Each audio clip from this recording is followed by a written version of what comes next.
सबसे पहले तो मैं ये कहना चाहूंगी कि कल जो हुआ वो लोकतंत्र के लिए एक बहुत बहुत बड़ी जीत रही।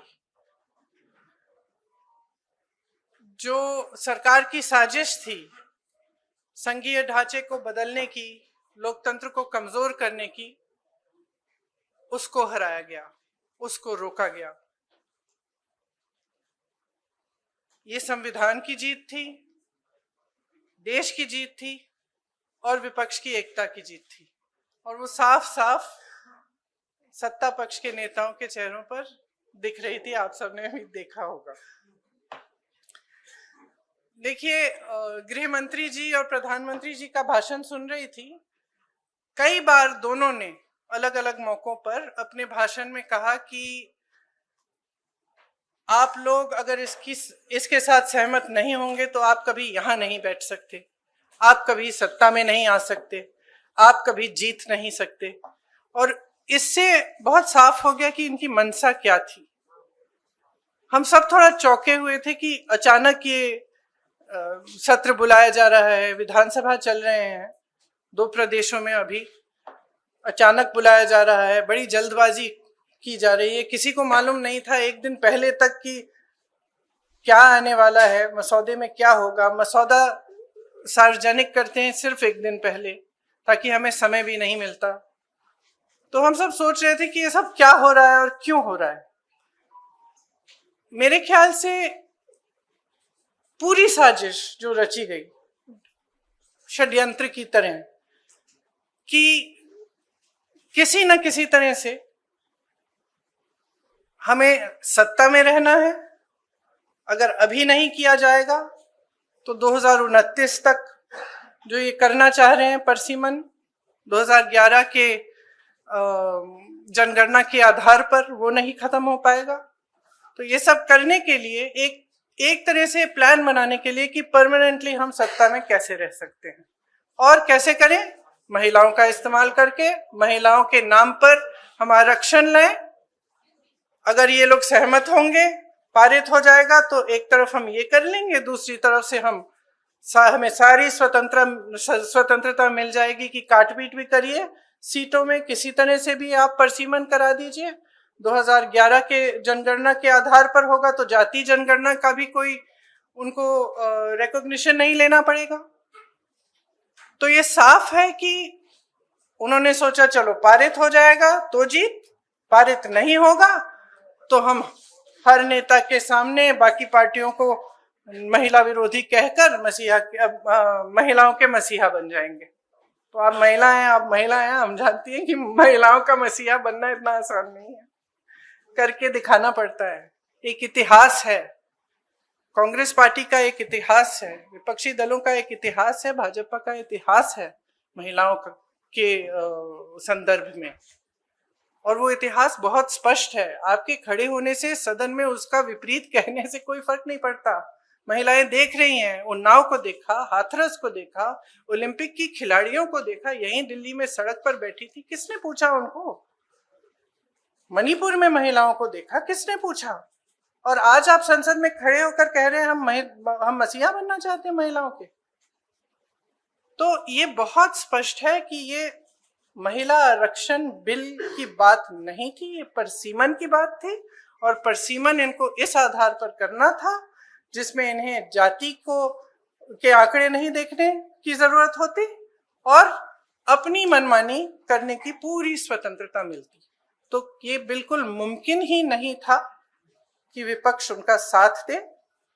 और मैं बहुत खुश हूं कि आप सबने, देश ने देखा कि जब विपक्ष एकजुट हो जाता है तो किस तरह से इनको हराया जाता है।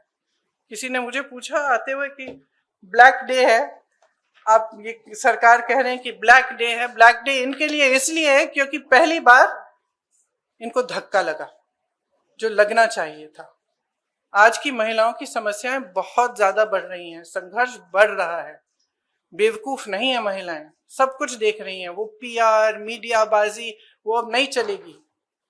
कुछ ठोस करना है तो आप 2023 में जो सर्वसहमति से जो विधेयक पास हुआ था, पारित हुआ था, सारे दलों ने उसका समर्थन किया था, उसको लाइए उसमें अगर कुछ एक आध संशोधन करना है छोटा, ताकि वो अभी लागू हो सकता है, करिए, और उसको अभी लागू करिए। महिलाओं को हक दीजिए, अभी दीजिए, लेकिन उसको आप घुमाकर और दूसरी चीजों के साथ उसको अटैच करके आप गुमराह करने की कोशिश मत करिए। सीधी सी बात है, इसको अभी करिए, हम सब तैयार हैं। अब आप पूछिए। मेरा सवाल आपसे ये है, जब ये बिल गिरा उसके बाद, मेरा सवाल आपसे ये है कि जब ये बिल गिरा उसके बाद लगातार सरकार की तरफ से कहा जा रहा है कि राहुल गांधी ने फ्लोर ऑफ द हाउस में बोला कि बिल पास करना है तो मौजूदा परिस्थिति में 1 सेकंड में आप मौजूदा सीट पर पास कर दीजिए 543 पे। तो क्या विपक्ष उसके लिए तैयार होगा? अभी तो मैंने आपने बोला जो 2023 वाला बिल है, पर अगर मौजूदा सीट 543 है, वही तो है। 2023 का जो विधेयक है उसमें ये था कि इन्हीं सीटों में से आप 33% महिलाओं को देंगे।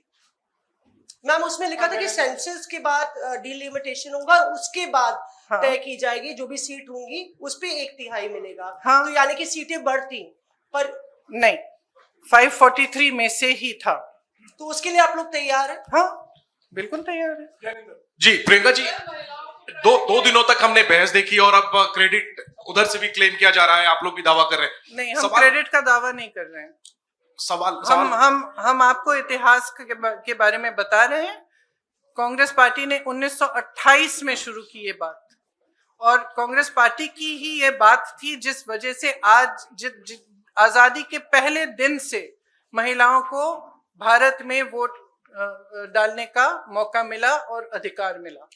तो मैम सवाल ये था कि बीजेपी और एनडीए पूरे देश में अभियान चलाने जा रही है। आपने देखा कि कल शाम को प्रदर्शन हुए, देश भर में प्रदर्शन हमने देखा बीजेपी की तरफ से, और ये दिखाने की कोशिश है कि महिला विरोधी है कांग्रेस और इंडिया अलायंस। इसकी काट में आप लोगों की तरफ से क्या कोई अभियान चला जाएगा? क्या रणनीति होगी कांग्रेस की और इंडिया अलायंस की इसकी काट के लिए? जो बात आप कह रही है वो देश के आम लोगों तक कैसे ले जाएंगी?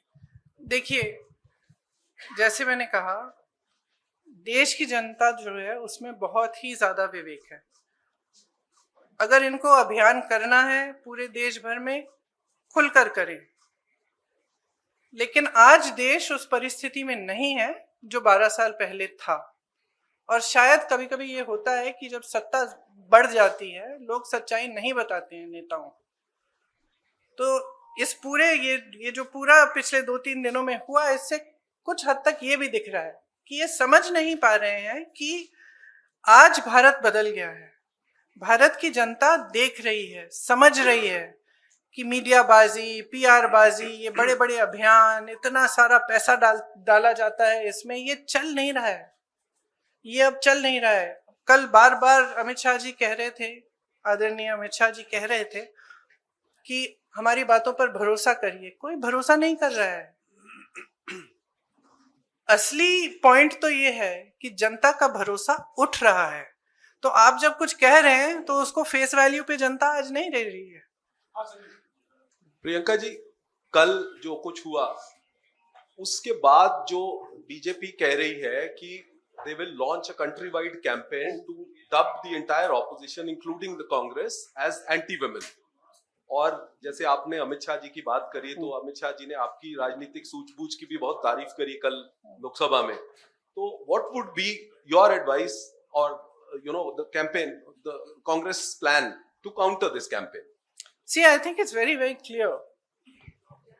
We are saying very, very clearly, and we will say this from every platform. We will say this in every state, not just the Congress party, but every party of the India Alliance will say it very, very clearly. Bring that 2023 legislation which was passed, make whatever change you want to get it done by 2029, we will fully support it.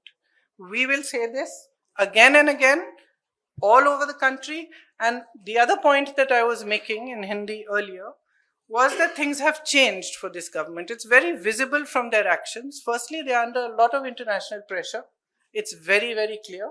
A lot of the actions they are taking, I don't think, as my brother has said multiple times, any Indian Prime Minister would have accepted the terms of the deal that they have done with the US.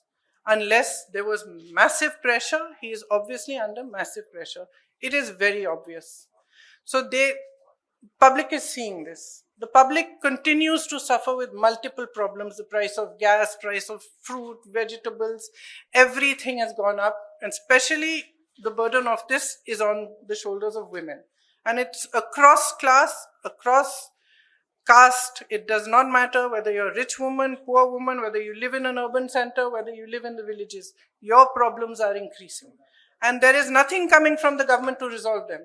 So the public can see it. So they can take their Mahila Morcha in front of whoever's house they want. They can make as much tamasha as they want. This country has now awakened to the fact that they do not stand by their words. They cannot be trusted, and certainly women cannot trust them, because we have seen their attitude and their behavior on multiple occasions. So I think it's very clear they can do what they like. The public is seeing everything very, very clearly. And the chronology of the last few days, the way they have brought this bill, the things they have attached to it, the delimitation, the 2011 census, it's very clear. They knew this bill is not going to be able to be passed. They just wanted the political credit. Simple as that. Ma'am सवाल ये है कि आप लोग कह रहे थे कि ये वुमेन रिजर्वेशन बिल सिर्फ एक ढाल है, पीछे से मंसूबा डिलिमिटेशन पास कराना है।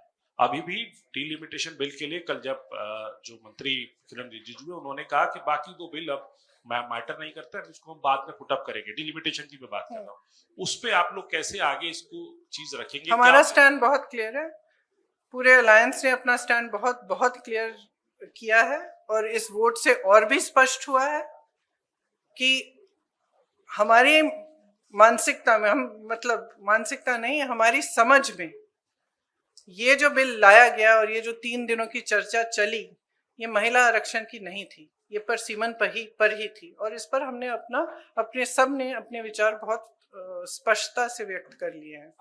मैम, आपने 543 सीटों की, आपने कहा कि 543 मौजूदा सीटों पर सरकार दे दे, तो ओबीसी का उसमें प्रावधान नहीं है, एससी एसटी का तो है, तो क्या उसके लिए भी अगर आप नहीं, उसमें उचित प्रावधान बनाया जा सकता है, क्यों नहीं बनाया जा सकता?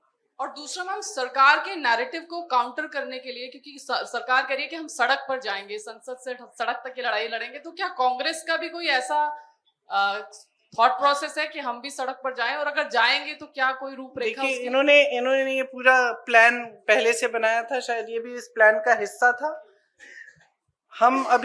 कल हमने इनको डिफीट किया है पार्लियामेंट में, हम आज बैठ के हम भी सोचेंगे कि हमें क्या करना है, और जरूर करेंगे कुछ। हाँ, प्रियंका जी, सरकार कह रही है कि आप महिला विरोधी हैं, आप कह रहे हैं कि 543 सीटों पर 543 सीटों पर 33%। मैंने तो लड़की हूँ, लड़ सकती हूँ, किया 40% महिलाओं को उत्तर प्रदेश में लड़ाया, वो अलग बात है कि एक ही जीती है उसमें से, वो अलग बात है, लेकिन एक निजाम आपने सेट किया। लेकिन यही सवाल था मेरा कि लड़ाई अपनी जगह है, क्या देश की सबसे पुरानी पार्टी ये कानून लागू हो या ना हो, सबसे पहले ये कर सकती है, ये ऐलान कर सकती है कांग्रेस की आने वाले चुनाव में हम बिना कानून के आए हुए 33% आरक्षण महिलाओं को दे देंगे? देखिए, हमारी आशा ये है कि आने वाले चुनाव में वैसे भी 33% महिलाएं चुनाव लड़ेंगी, और हम कह रहे हैं बार बार, विधेयक लाइए, दोबारा से लाइए, हम उसको पास करेंगे, पारित करेंगे आपके साथ। Today the opposition is planning to write a letter to Prime Minister Narendra Modi for the implementation of this bill. But are you also going to mention about the OBC quota? Because already for SC ST there is a provision which has been passed. Obviously. And for Muslim reservation also it was being demanded by the Samajwadi Party. Are you also going to support that in this particular letter? Look, the OBC quota, I think almost every speaker from the opposition has referred to it.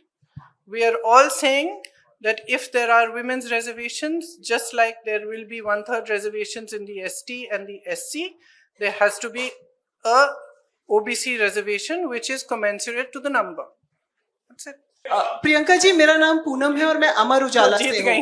Priyanka ji, मेरा सवाल ये है कि परिसीमन 2026 तक freeze था, अब वो परिसीमन खुला है।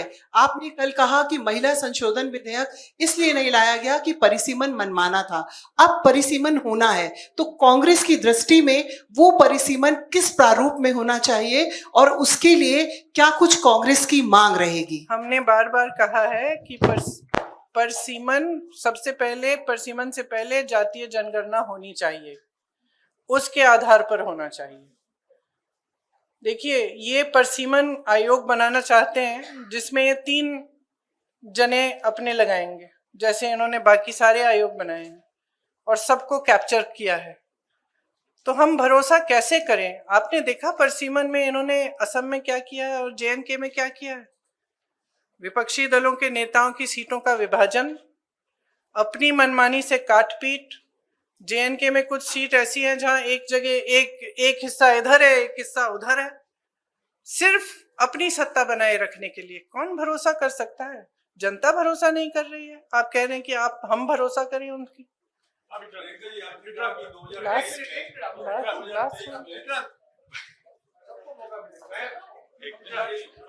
प्रियंका जी, जिस तरीके से 1971 में इंदिरा गांधी जी ने सोचा था कि दक्षिण भारत उत्तर भारत में डिवाइड ना हो, इसलिए सीटें उन्होंने उतनी ही रखी।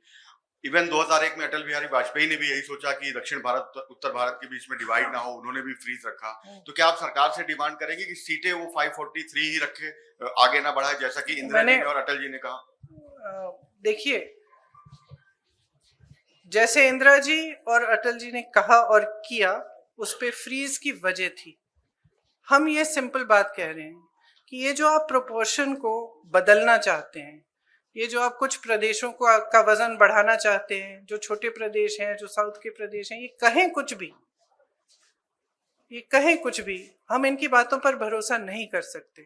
और अगर इन्होंने ऐसा किया कि छोटे प्रदेशों को, दक्षिण के प्रदेशों को का वजन इन्होंने कम किया, तो देश में बहुत ज्यादा संकट पैदा करेंगे। तो इससे हम सहमत नहीं हो सकते।